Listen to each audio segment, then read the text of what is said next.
ಬಗ್ಗೆ ಸಂಬಂಧಪಟ್ಟ ಇಲಾಖೆಗಳಿಗೆ ಆಲ್ರೆಡಿ ತುಂಬ ಸಲ ಪ್ರತ್ಯೇಕವಾಗಿ ಹೋಗಿ ಜನ ಸಂಪರ್ಕಗಳು ಮಾಡಿದ್ದಾರೆ, ಮನವಿಗಳು ಕೊಟ್ಟಿದ್ದೀವಿ, ಎಲ್ಲ ಆಗಿದೆ. ಆದರೆ ಅದರ ವಿಚಾರವಾಗಿಯೇ ಲಾಸ್ಟ್ 1 year ಬ್ಯಾಕೆ ಬೈಯಪ್ಪದವ್ರು ಈ ರಸ್ತೆನ ಕನ್ಸಿಡರ್ ಮಾಡಿರೋದು. ಯಾಕಂತಂದ್ರೆ ಅವ್ರ ಗಮನಗಳಲ್ಲಿ ಇದೆ. ಬಟ್ ಪರಿಸ್ಥಿತಿ ಮಳೆಗಾಲ, ಬೇಸಿಗೆಗಾಲ, ಇನ್ನೊಂದು ಮತ್ತೊಂದು ಮಗದೊಂದು ಎಲ್ಲ ಇರುತ್ತೆ. ಎಲ್ಲ ಕಾಮಗಾರಿಗಳು ಮಳೆಗಾಲದಲ್ಲಿ ನಿಲ್ಲಿಸಬೇಕು ಅಂತಂದ್ಬಿಟ್ರೆ ಇನ್ನು ಡೆವಲಪ್ಮೆಂಟ್ ಯಾವಾಗ ನಡೆಯುತ್ತೆ? ರಸ್ತೆ ದೊಡ್ಡದಾಗಿದೆ, ತುಂಬ ದೊಡ್ಡದಾಗಿದೆ. 40-45 ಅಡಿ 50 ಅಡಿ ತನಕ ಅಗಲವಾಗಿದೆ. ನಾವು ಇಲ್ಲಿ ಓಡಾಡೋಕ್ಕೆ 4 ಅಡಿ ನಮ್ಗೆ ಅವೈಲಬಿಲಿಟಿ ಇಲ್ಲ. ಅಷ್ಟು ದೊಡ್ಡ ರಸ್ತೆಯಲ್ಲಿ ಕಾಮಗಾರಿ ಮಾಡೋದಕ್ಕೆ ಏನೂ ಸಮಸ್ಯೆನೇ ಇಲ್ಲ. ಮಳೆಗಾಲ ಆದರೂ ಸರಿ, ಬೇಸಿಗೆ ಆದರೂ ಸರಿ, ಇಮಿಡಿಯೇಟು ಆಕ್ಷನ್ ಮಾಡಿದ್ರೆ ನೋಡಿ ಎಷ್ಟು ಜನ ಇದ್ದಾರೆ, ಎಷ್ಟು ಇವರೆಲ್ಲ ನೊಂದಿರೋರೆ. ನಾರಾಯಣಸ್ವಾಮಿ ಇದ್ರು, ಅವರು ಲಾಸ್ಟ್ ಒಂದು 7-8 ತಿಂಗಳಿದ್ದಾಗ ಹೇಳಿದ್ರು ನನಗೆ ಪರ್ಸನಲ್ ಆಗಿ ಹೇಳಿದ್ರು 100% ನಾನು ಮಾಡಿಸ್ಕೊಟ್ಬಿಡ್ತೀನಿ ಅಂತ.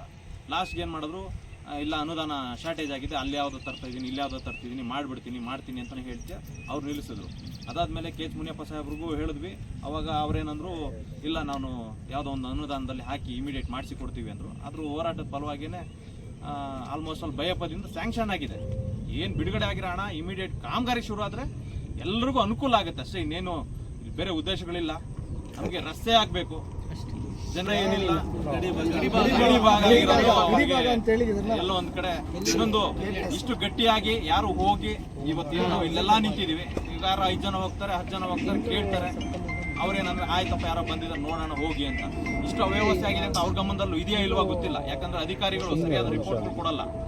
ಏನ್ ಮಾಡ್ತಾರೆ, ರಸ್ತೆ ವಿಚಾರ ಏನ್ರಿ ಅವ್ರು ಯಾರೋ ಬಂದಿದ್ರು ಅಂತ ಕೇಳ್ತಾರೆ. ಅವ್ರು ಹೇಳೋದು, ಸರ್ ಏನಿಲ್ಲ ಸರ್, ಅದಾಗುತ್ತೆ, ಇನ್ನೊಂದು 6 ತಿಂಗಳು ಮಾಡ್ತೀವಿ ಅಂತ ಉಡಾಪೆ ಉತ್ತರಗಳು ಕೊಟ್ಟಿದ್ದಾರೆ. ಸರ್ ನಿಮ್ಮ ಎಲ್ಲೋ ಒಂದ್ ಕಡೆ ಸುಮ್ಮನೆ ಜಸ್ಟ್ ಒಂದು 3-4 ದಿನದ ಹಿಂದ್ಗಡೆ ಅಂದ್ಕೊಂಡಿದ್ದು ನಾವು ಎಲ್ಲರೂ ಸೇರಿ ಇದು ಮಾಡೋಣ ಅಂತ. ಒಂದು ಸರ್ಕಾರದ ಗಮನ ಸೆಳೆ ವಿಚಾರವಾಗಿ ಮಾತ್ರ ಇದು ಒಂದು ಸ್ಟ್ರೈಕು. ಮುಂದಿನ ದಿನಗಳಲ್ಲಿ ಹೇಳ್ಬೇಕು ಅಂತಂದ್ರೆ 100% ರಸ್ತೆನೆ ನಿಲ್ಲಿಸೇ ಬಿಡ್ತೀವಿ. ಕನಿಷ್ಠ ಏನಿಲ್ಲ ಅಂದ್ರೆ 1000 ಜನಸಂಖ್ಯೆ, ಇವತ್ತು 100 ಜನಸಂಖ್ಯೆ ಏನಿದೀವಿ ಅದು 1000 ಜನಸಂಖ್ಯೆನಲ್ಲಿ ಬರುತ್ತೆ.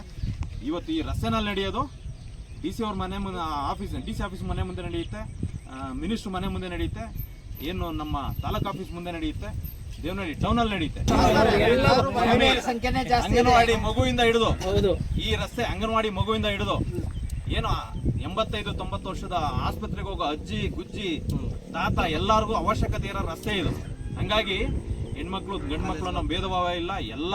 ಎಲ್ಲರೂ ಪ್ರತಿಯೊಬ್ಬರು ಸಹ ನೆಕ್ಸ್ಟ್ ಹೋರಾಟದಲ್ಲಿ ಭಾಗವಹಿಸ್ತೀವಿ. ಬೇಕು ನಮ್ಗೆ ಅವರು, ಯಾಕಂದ್ರೆ ಅಲ್ಲಿವರೆಗೂ ಹೋಗಲ್ಲ ಅನ್ನೋ ಆಶಾಭಾವನೆ ನಮ್ಮಲ್ಲಿದೆ. ಯಾಕೆಂತಂದ್ರೆ ಅವ್ರಗಳಿಗೂ ಗಮನದಲ್ಲಿದೆ, ಇಷ್ಟು ಜನಕ್ಕೆ ತೊಂದರೆ ಆಗ್ತಾ ಇದೆ ಅಂತ ಅವ್ರು ಸಹಕಾರ ಮಾಡೇ ಮಾಡ್ತಾರೆ ಅನ್ನೋ ಒಂದು ಬಲವಾದ ನಂಬಿಕೆ ನಮ್ದು.